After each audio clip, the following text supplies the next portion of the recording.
I never imagined my life would come to this. Me, a 27-year-old single mother standing at the edge of a mansion's iron gates, with my heart pounding so loudly I thought the guard would hear it. My name is Chloe, though most people say it in passing, never caring to know the battles that carved lines into my face far too early. I had Lucas when I was 19.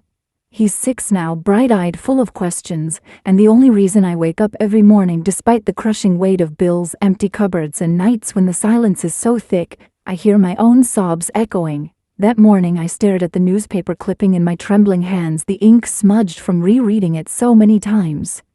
Private caregiver, high salary, demanding position, seeking absolute discretion. The words pulsed in my mind like a lifeline and a threat all at once. I needed this. God, I needed this. Lucas needed new shoes, school fees, a future brighter than mine had ever been. I told myself if I had to swallow my pride, my fear, even my dignity, I would. For him. Always for him. When the gate swung open, revealing a garden so perfectly trimmed, it felt unreal. My breath caught in my throat. Inside waited a man whose name carried whispers in the city, Arthur Foster, the reclusive millionaire. People said he was brilliant, once ruthless in business, until the accident that left him in a wheelchair. They said power had not made him kind, only more suspicious, more merciless. And now I was supposed to bathe him, dress him, take care of him. I met him that afternoon. He was in a suit, even while confined to his chair, his presence heavy enough to fill the cavernous room. His eyes, cold, analytical, like knives searching for weakness, pinned me to the spot. "Are you the candidate?" he asked, voice clipped. No warmth. "Yes, sir," I whispered, though my throat was dry as sand. "Why do you want this job?" I thought of Lucas, his small hands clutching crayons, the way he whispered at night. "Mommy will. Things get better." I straightened my back though my knees wobbled. "I'm a single mother," I said quietly. "I want a better future for my son. I'll do whatever it takes." For a moment, silence. He studied me as if dissecting the truth. Then he turned his wheelchair, slightly dismissive, but decisive. "Start tomorrow. Don't disappoint me." Those words rattled in my mind that night, as I tucked Lucas into bed in our tiny rented room. His cheek pressed against my chest, his breath warm and trusting, while my heart trembled with both relief and dread. This job could save us. Or ruin us. The next morning, the housekeeper, Lucy, guided me through the mansion's endless halls. "He's demanding," she warned softly. "But don't try to charm him. Just be honest. Do your work." My main duty, she explained, was helping Arthur bathe. I nearly dropped my bag when I heard it. My skin flushed hot with shame and hesitation, but I swallowed hard. Survival had no room for embarrassment. In the master bathroom, marble gleamed under cold light. Rails lined the walls, and on the bench sat bottles of products I couldn't pronounce. When Arthur wheeled in, his presence filled the silence again. He didn't look at me, just muttered, "Let's get this over with." I moved carefully, adjusting the bench, trying not to show how my hands shook. He gripped the rails with scarred fingers, transferring himself without asking for help. But I saw the tension in his shoulders, the strain in every movement. My instinct was to step forward to steady him. "Don't treat me like an invalid," he snapped, suddenly, his voice like steel cutting air. "That's not what I'm doing," I replied quickly, trying to keep my voice even though my heart thundered. "I just want to make sure you're safe," he scoffed, eyes averted. The rest of the bath unfolded in silence, broken only by running water, and my thoughts screaming in my head. When I soaped his back, I froze for a second at the jagged scar running down his spine. It wasn't just the accident that had broken this man, it was something darker, deeper. Later, while I folded towels, he spoke again, his tone low, almost testing. "You seem to handle this well." I forced a small smile, though my insides quaked. "I've been through tougher things." He studied me but said nothing more, wheeling away with the air of a man who trusted no one. That night, Lucas called from the neighbor's phone. His little voice bubbled with excitement. "Mommy, is the house big? Did you eat today?" I bit back, tears. "Yes, sweetheart, it's big and I'm okay. I'm doing this for us." When I hung up, I stared at the dark ceiling, Arthur's words echoing. "Don't disappoint me." Something told me this was more than a job. that behind his cold eyes was a storm, and somehow I had walked straight into the center of it. The days that followed felt like walking on the edge of a blade. Each morning I left Lucas with our neighbor, kissed his cheek, and promised I'd be back soon. Then I stepped into Arthur Foster's world of marble floors and glass walls, a place so polished it made me feel smaller with every breath. I wasn't just his caregiver, I was his shadow. Every gesture, every word, every silence of his weighed heavy on me. Bathing him remained the hardest part. At first my hands trembled each time I helped him adjust in the tub, my face burning with shame. But slowly I realized that the shame wasn't mine, it was his. His jaw tightened whenever I touched the scar on his back, his eyes always looking past me, as though daring me to pity him. I never did. And maybe that was the first crack in the wall between us. He began asking questions while I worked. "Where's your husband?" The first time he asked, I nearly dropped the soap. I swallowed hard. "Gone. He left when Lucas was still a baby." I expected ridicule, but instead, there was only a quiet grunt, almost like recognition. Another day he asked, "Why didn't you finish school?" My voice shook as I explained how my mother's illness had drained us, how dreams of university had crumbled under medical bills. He listened in silence, and though he said nothing, I noticed his hands paused their restless movements. Still, the hostility in him never fully disappeared. He snapped at me when I hummed while folding towels. He demanded perfection in the smallest tasks, placing books at precise angles, refilling his glass at exactly the right level. But beneath the cruelty, I started seeing glimpses of something else. One evening when Lucy mentioned Lucas's age, Arthur's eyes softened for the briefest second before hardening again. Then came the night I overheard the phone call. I had stepped into the hallway outside his study carrying a tray of tea when I froze. His voice, usually sharp and controlled, was low and strained. "You think I don't know what you're doing, Daniel? You've been stealing from me for years. Don't test me." Silence. Then his voice again, tighter. "If you bury the truth, I'll bury you." I backed away before he noticed me, my pulse hammering in my ears. That night, lying awake, I realized the scar on his back wasn't the only wound. There were secrets buried deep in this mansion, and his enemies weren't just in his head. The next day, Arthur surprised me. As I helped him dress, he asked, "Do you think I'm a monster?" The question startled me so much I nearly fumbled with his shirt buttons.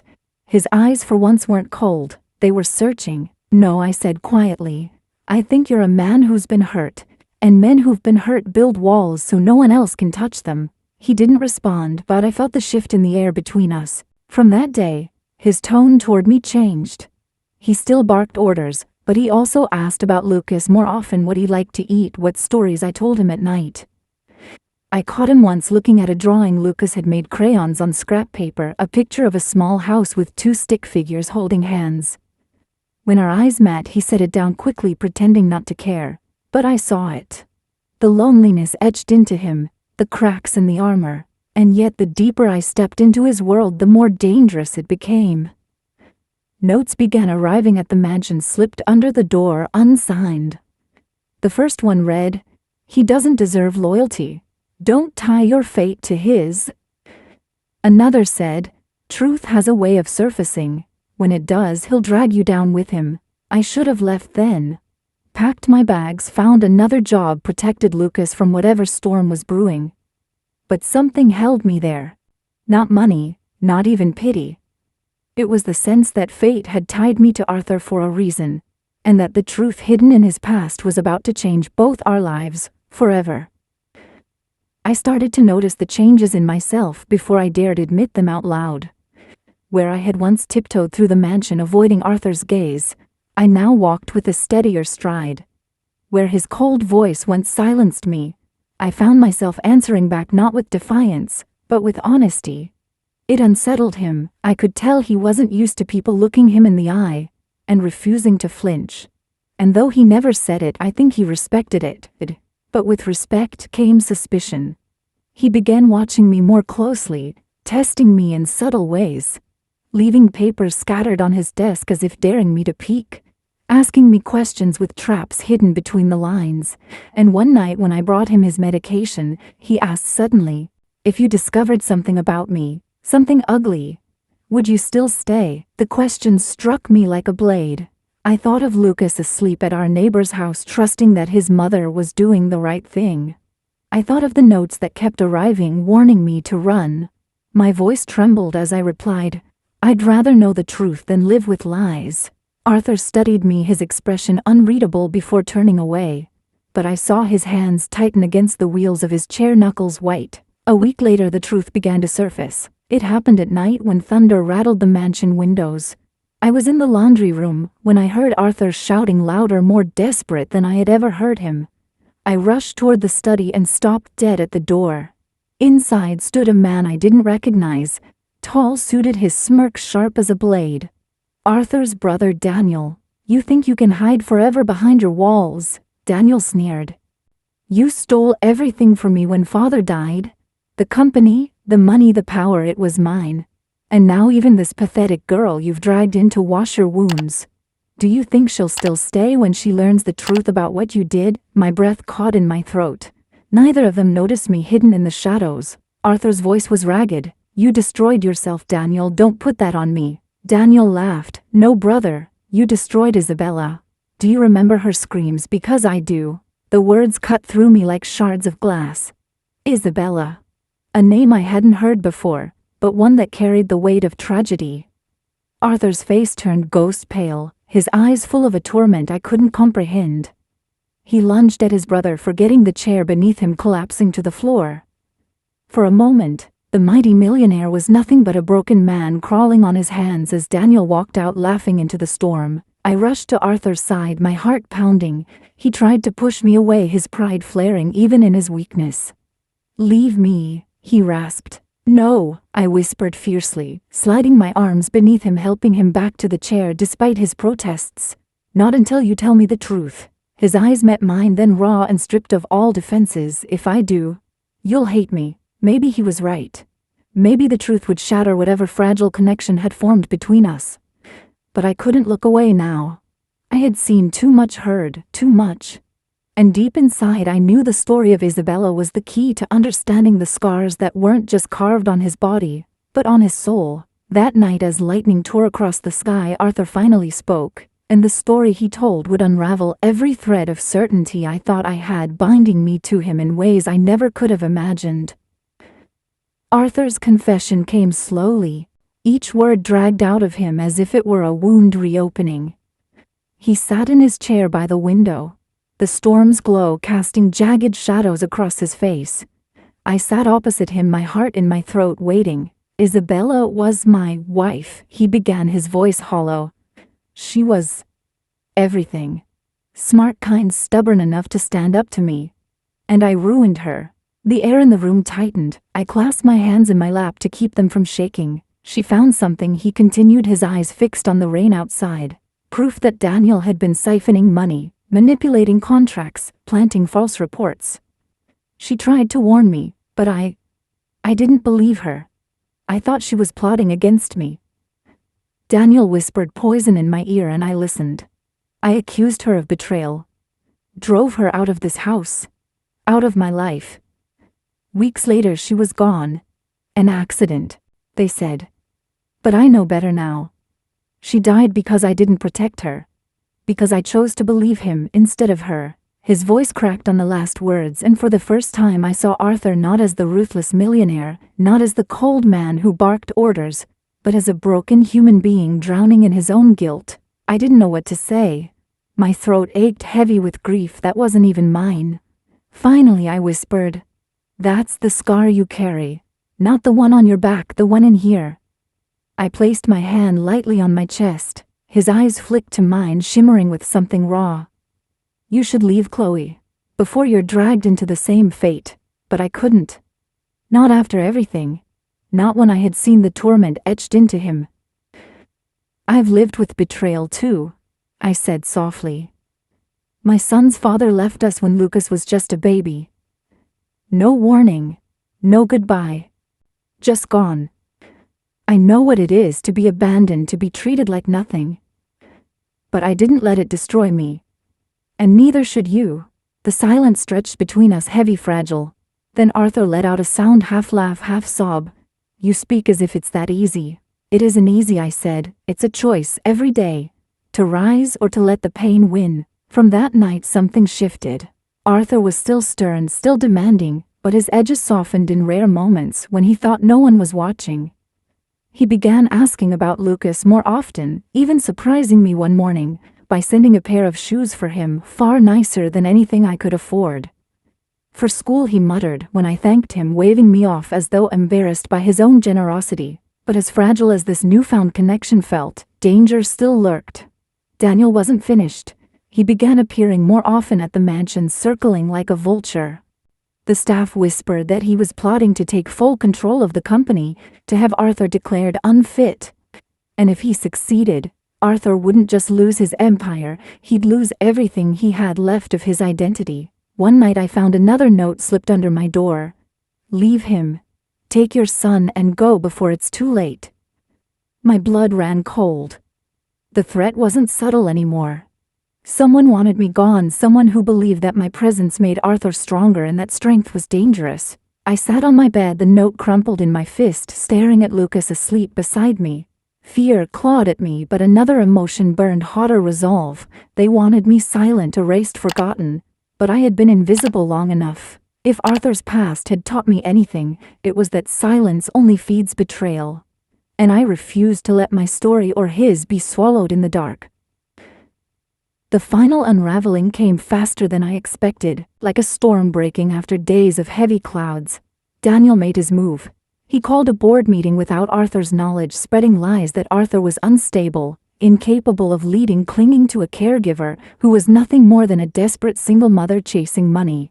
His words cut like glass, but they also lit a fire inside me. Arthur found out hours later, his face pale with fury and dread. He's going to strip me of everything, he muttered, slamming his fist against the armrest of his chair. For the first time, he looked truly defeated, not just wounded, but broken beyond repair. I stepped closer, my hands trembling but my voice steady. Then let me fight with you. He looked up, startled, as if no one had ever dared say those words to him. Why, he whispered. Because I know what it is to lose everything, I said. And I won't let him take the last of what you are. The next day I walked into that boardroom beside Arthur. Heads turned, whispers rippled like poison, and Daniel smirked in triumph. But I didn't flinch. I laid down the documents Arthur had tried to bury, the proof Isabella had once found, the same evidence that had cost her life.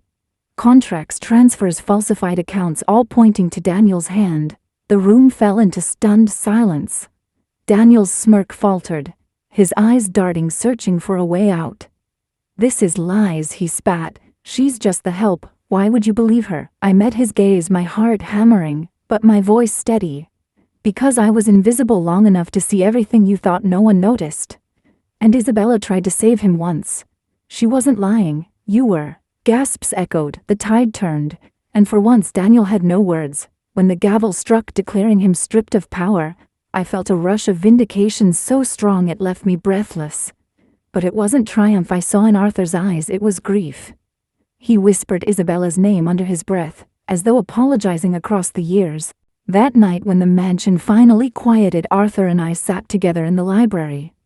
No masks, no walls, just two people bound by scars. He looked at me with something softer than I had ever seen in him. You gave me back more than a company, he said quietly. You gave me back my truth, my life. Tears stung my eyes. And you reminded me I was never nothing, that even the broken can fight. We didn't speak of love though. Perhaps it lingered in the space between us, fragile and unspoken. What mattered was survival, redemption, the promise that pain didn't have to be the end of our stories. As I tucked Lucas into bed that night, his small hand curled around mine, I thought of everything that had led me here.